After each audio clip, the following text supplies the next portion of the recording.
Thanks for reading, Sonia, and thanks to everybody who read. Again, I'm Adam. I'm an addict. I love y'all. A great honor and privilege is that, I get to introduce a lot of the addicts that were here when I came in and out. Like, I remember Glen C in 2008. I remember Glen C in 2010. And one thing, once I got clean this time, one thing I always remember, right, besides the fact that, he's a good speaker. I mean, but that's what some people are good speakers. Some people are good moppers, right? But what I really remember is he always had unconditional love for me. And hearing his story, like, he lived a hard, fast life, like, always had faith, always believed. Even when I got to, like, God, right? He inquired. He wanted to know, right? Because I was a little bit confused, like, what with God. So he's always cared, And so I love him. Without further ado, Glen C.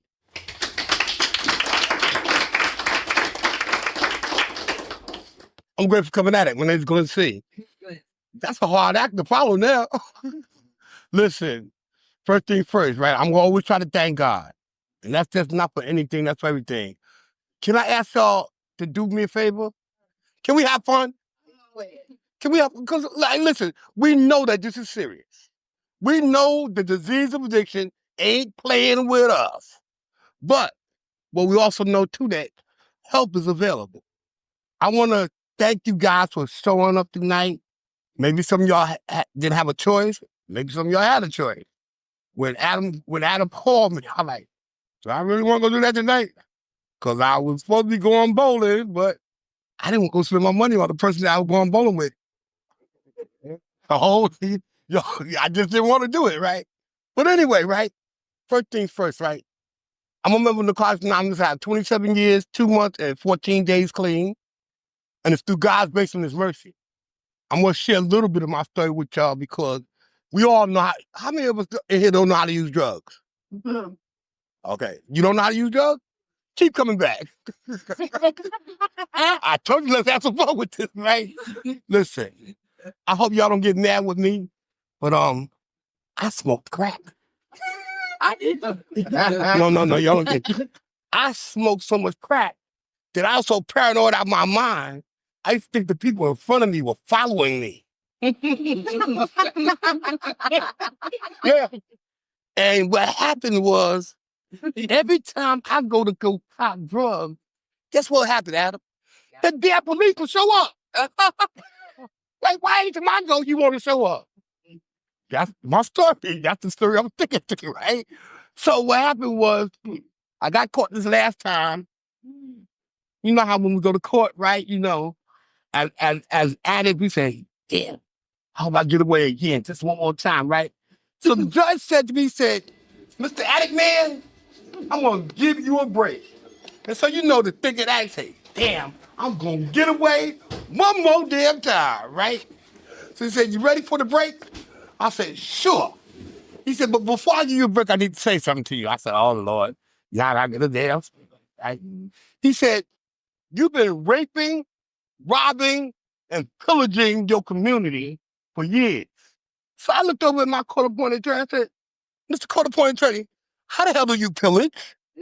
He said, you've been making a mess of your life all your damn life, fool. So the judge said, here's your break, young man. You ready? He said, it's 8 and 30 to 25. Hold that down. See you later. Take his black ass to the back. I said, what did he just say?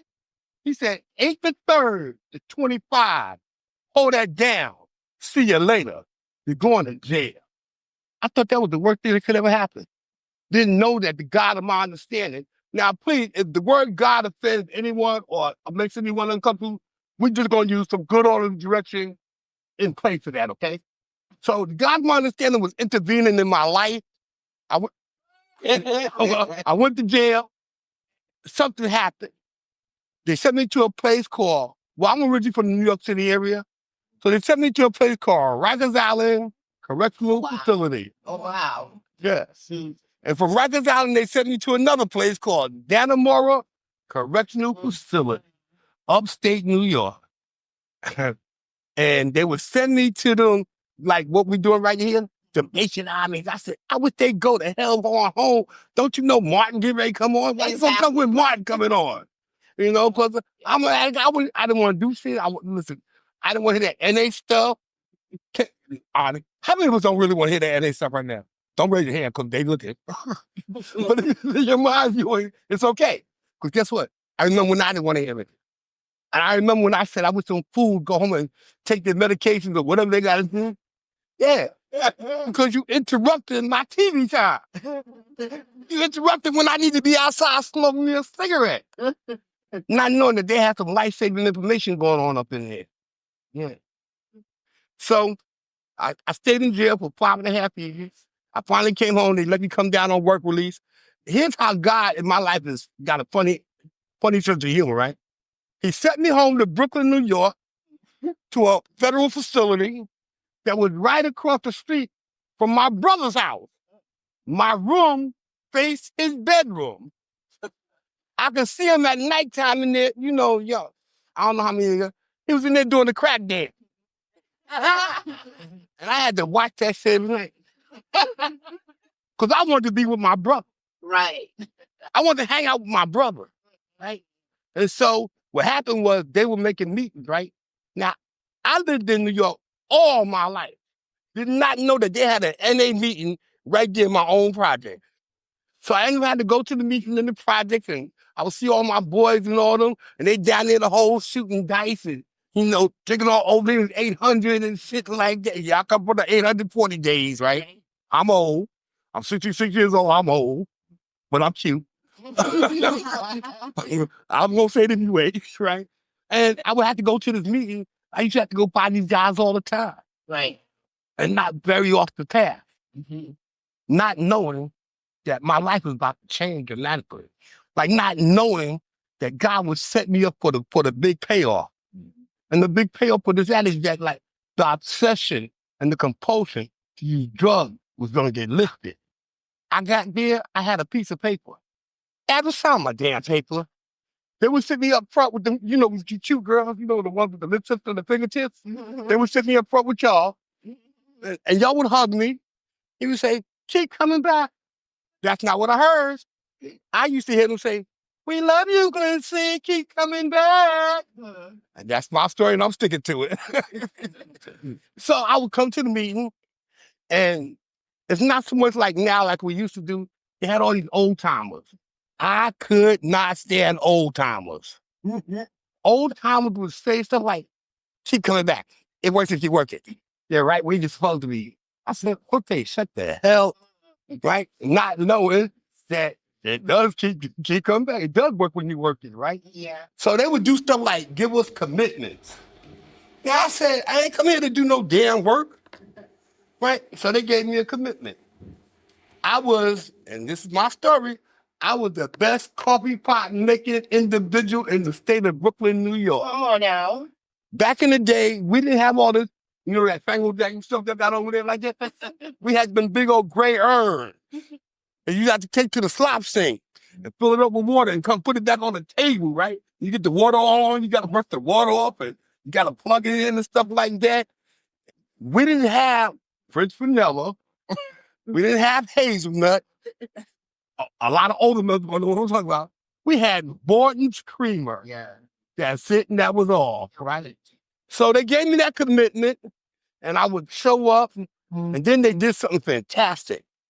They would say, we're going to give you $2.50, and we want you to go around the corner. We want you to go get some cookies and some napkins. I said, $2.50? Damn, that's the start off of a nickel. Yeah. Well, it was. I was a $2.50 guy all the time in the damn way. So, but they trusted me. And there was something about that trust, that change, that started happening to me that I would go and actually go get the cookies and the napkins. And then all of a sudden, like I'm telling you, I didn't know how it was happening without my permission. I would come back with the cookies, and I would come back with the napkins, and I would set the cookies up in a nice little shape, and I fold the napkins in a nice little triangle shape, and y'all would come to the coffee pot and say, oh, Glen, you made good coffee. That's a lie. Yeah. I made hot damn water. Because we had instant coffee. We didn't have all that. We didn't have all that shit. And so y'all would show up. And then all of a sudden, out of nowhere, right? I said, y'all might want to do this one day. I wanted one of them NA matching outfits. You know, the one with the shirt, the hat, and the pants. I want that outfit, right? So back in New York, we used to have a place called Conway's. And we would go to Conway's and we'd go get matching outfits. And I went and bought this outfit with black pants. It was a golden black shirt. And don't laugh at me. No, go ahead, you can laugh. It had ruffles on it. Oh. It had nice ruffles. And I would come, do my little commitment, stand by the coffee pot, have my napkin on my arm, and they'll come get the cookies and the ice and the napkins and stuff. And they would like tell me, thank you. Nobody had told me thank you in so damn long. And what I'm trying to share with you guys that like, listen, you got to ask yourself two important questions. And you ain't got to answer it right now. But while you in your quiet time, ask yourself these two important questions. When is enough enough? And how much is enough? Because only you can answer that. When is enough of you making the investment of your own life? When is enough that you tired of being a district president in your own life? When do you want to change what you got going on with something better that could be for you? So I would come to the meeting, I would do my commitment, and my self-esteem would start rising. I would come to the meeting, and y'all would start asking me to go places with y'all. I would come to the meeting, y'all would start inviting me to your houses and meeting your families and all kinds of stuff. And like, I got a life today that's worth living. My friend Adam, we just talking about it a minute ago. I got a job, right? Okay, let me go back for a minute. I got to get out. I never wanted a job. Yeah, I'm going to tell you something. Y'all ain't going to get mad with you, right? I wanted a white woman. Oh, shit. I wanted a white woman with blonde hair. She had to have 8 credit cards, and she better have a Cadillac. That's what I wanted. That's not what I got. I ended up getting a little black girl with mean dreadlocks and a left hook that was awesome. And you better know how to talk. Go take this way. I told y'all like having fun with this, right? But guess what? The same thing we pray for, sometimes we got to pray for its removal. Listen, and now we still the best of friends. You know, like I said, I got an awesome life, man. But like I already say, like, I got a job, right? My job entails that I travel the country for free. Yeah. I just got back from a place called Utah, Helper, Utah. They put me in remote locations. I'm contracted to the 5 national railroads. What they do is they fly me into locations where there's not enough local drivers at to take engineers and conductors to remote locations and put them on a train, get them off the train, take them to a hotel, take them back to a depot. I said, y'all gonna pay me to do this? I would have did it for free. But they trust me today. They believe in me today. They allow me to. I got a life worth. I mean, when I say I got an awesome life, I've been to places like Whitefish, Montana, North Dakota, South Dakota, New Mexico. They want me to go to Argentina next year. Nice. Yeah. A crackhead boy from Brooklyn who couldn't get off a 5-block radius, traveling the country for free. That's what I like the free part. But you know what? None of this would be possible had I not came to Narcotics Anonymous. None of this would not have been possible had I not started wanting something different for my life. It is suggested that we make 90 meetings in 90 days. Now, you may ask yourself, why do I need to make 90 meetings in 90 days? They said if you do something repetitiously enough, it becomes a habit forming. It's also suggested that you get a home group. How many of us have made outside meetings other than exactly? We suggest that when you come, get out of here, make a meeting. It can't hurt. It can't hurt. And if you don't like it, your misery can be refunded to you. Yeah, you know. All we can do is give you suggestions that, like, if it worked for us, it could work for you. People told me when I got here, if you don't believe that I believe, that you can believe that it could work for you also. I didn't see this happening for my life. Y'all heard what I said? I came here, I had a piece of paper. Just signed the damn paper. Adam, leave me alone. I don't want to hear the NA stuff. I don't want to hear about no steps. I don't want to hear about no sponsor. So guess what? I have a Narcotics Anonymous sponsor. And we believe in the 12-step process. We believe in the step work. We believe in the spiritual part of this program. And through working the spiritual principles, I got kids that love me today. They don't call me by my first name. They call me Dad. I got grandkids that are excited when they see me. And then they just call the things that I can do for them. Now, here goes the real kicker now, right? I've been on my job 11 years, right? How many addicts ever retired? I'm about to retire from a job. Person who never wanted a job, I wanted a white woman, but I got a job that I'm about to retire from. And I didn't see that for my life. All I ever seen was that, like, listen, I'm going to retire. I'm going to be on welfare, get some food. They don't got food stamps anymore. Anyway, I come from the food stamp era where they had the book. You know, y'all ain't old enough for that one. Y'all old enough for that. Yeah. But guess what? Today I got a light work. Listen, man. Everybody in this room sitting here right now who hear my voice, you can change your life. No, you can change your life. You got a choice. But only you can make the choice. You're going to hear a lot of stuff while you up here. I don't know what their protocol is and nothing like that. But only thing they trying to do is help you venture off into another phase of your life. I know sometimes they may sound redundant, you're tired. I would say, leave me alone. They bother me. Guess what? They're helping you. You may not see it right now, but when you in your quiet place sometimes by yourself, you're like, damn, I wish I had a listen. Had I listened to my mother when I was 10 and 11 years old talking about, don't go out there hang on that corner with them boys. I said, she don't know. She ain't had no fun in years, so she don't want me to have no damn fun. Fun got me trapped and consumed with drugs for half my life. I'm going to tell the story. I will tell the story before I shut it down.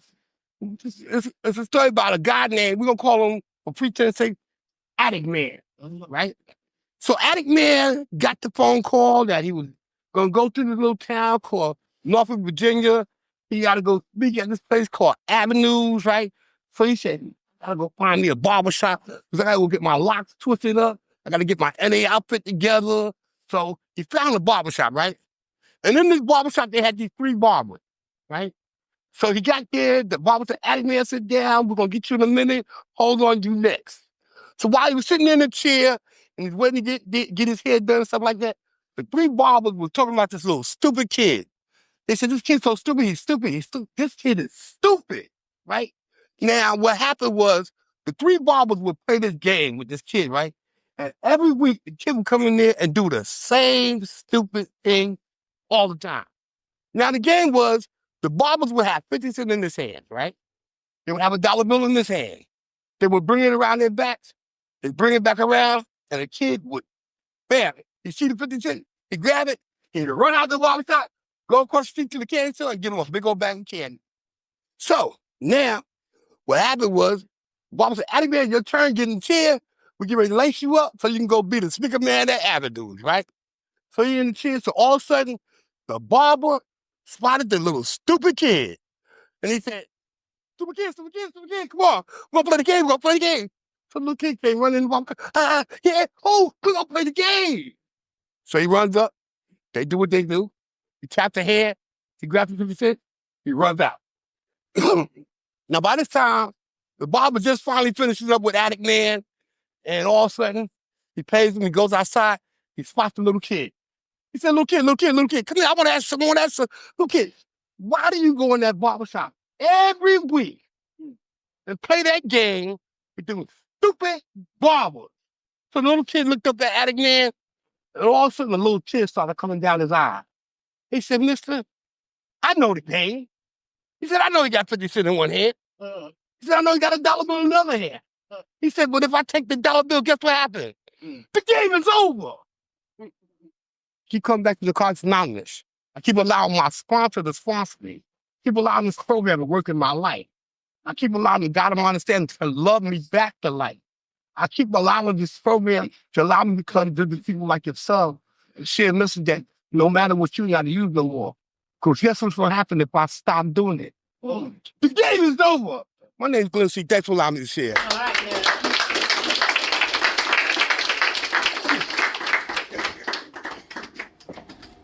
All right, fam, one more time.